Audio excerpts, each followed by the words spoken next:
Good morning. It's the General here, King Bramer, Team Money, Thorn Holder. That's my name, that's what I'm called. I'm here with the boys, Zachary and Xavier. Introduce them. That over there is Zachary. Say hello, and that is Xavier. Alrighty. Hello. Hello. Yeah. Daddy, yes. They are both lovely kids. Very pleasing, very happy, joyous little boys who have been just such a joy to my wife and I. This morning, I want to share with you the importance of self-motivation and psychological independence, you know, self-esteem, you know, self-encouragement, these sort of things, okay? And it's very important that I discuss this with you because we've come to expect our loved ones, our friends, you know, our family to support us, because they've been there for us, and they've been very supportive. That vibration is a fix-a-flat. That fix-a-flat thingy, it always, no matter how quickly you drive your car after, it's still going to be wobbly, so I have to change. Anyway, one, the word average is used to describe the majority, okay? The common majority. So if we have 100 people,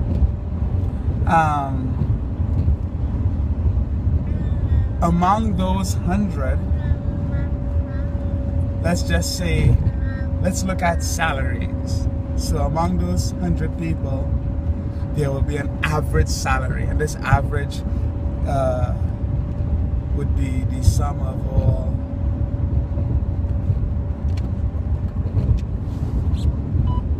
of all these people's salary divided by 100. That would give you an average. And there is another type of average, which is the mode or the mean. It's been a long time since I've done this type of math, but it will be, in a population of America like 360 million, the average salary is about $40,000, or the average salary is about $50,000. These are the averages I'm speaking about. If we were to include very, very wealthy businessmen, people that own Walmart, the Rothschilds, the Queen of England, and so on, in our averages, it will offset the average too much to use the add everything and divide by the number. Okay, it would be a completely incorrect representation of what the average person, if you go in a city or a town or whatever the case is, and you go house to house and find out how much people make, the average inclusive of the Queen's salary, it would throw off, you know. For example, the average might be $80,000 if you were to include the Queen's salary and the richest people. But we're looking at the number, we're looking at the average number of people and what they make. So looking at this average, there are average people who do average normal things, like go to school, go to college, and find a job. J-O-B, work for someone else. And they would take their youth between the ages of 21, that's the average graduation if you go from high school to college in America, from 21 to 63, 65. They will work for other people. The average person does that.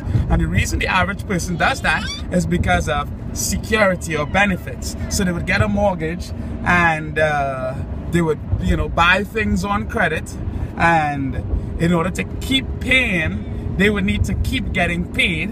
And the system has been designed so that average people get average jobs. And what an average job, what I mean by that is there are things that need to be done. You know, garbage needs to be picked up, People need to work the machines at the bank. They need to be tellers. There need to be people working the financial markets. There need to be people driving taxis and flying aircrafts and digging holes and all these type of things. So stuff needs to be done. So people need to be employed, and there's nothing wrong with that. Please recognize that I'm not passing a judgment on any job or anything like that. However, this is average for people to want to work, because they train you to become employable. They do not train you to be intellectual and to be talented and to go after your talent and support and go after your talent relentlessly, regardless of if this is going to make you money today to survive. And it seems that the emphasis is on paying bills and staying afloat than to go after the dream no matter what it takes, right? There is this fear that if you go after your dream, that it's not going to take care of the finances. And that's a significant problem. Now, if you have someone like myself who is not average, I've never, and it's not something that I force or try, just how I've been and how different I view the world from a young boy. Not average. Professional athletes are not average. Okay, they don't train average like average people train. And see, you want to lose some weight or you just want to stay fit, you would train a certain way. You're playing at an amateur level in sports, however, you would train at a certain number of times. And level that I played at and the level that I've been at as an individual, the lifestyle that I've lived is not average at all. It's significantly above average, So for example, I would, and I say we because I'm talking about my fellow professionals and people that have the same type of goals and who think like me and who train like me and so on. We want to be the very best in the world, and we know we can if we go after it in a scientific, calculated and intelligent manner, believing and knowing that we can, using the resources we have at our disposal, and trusting in ourselves and our ability to get it done. And day in, day out, in a 360 type manner, completely all well-rounded in every aspect, then you can achieve, you can become the best in the world. And before I became the best in the world in soccer, I decided to go to a different route. And I came very close to getting it done. But I gave my very best, and right now I have another goal. Now, while I was going after this goal to be the best goalkeeper in the world, people would tell you, hey, you gotta have a backup plan, you gotta go to college just in case that doesn't work out. This is the average way of thinking. Now, there's nothing wrong with putting your eggs in different baskets. That's prudent, okay?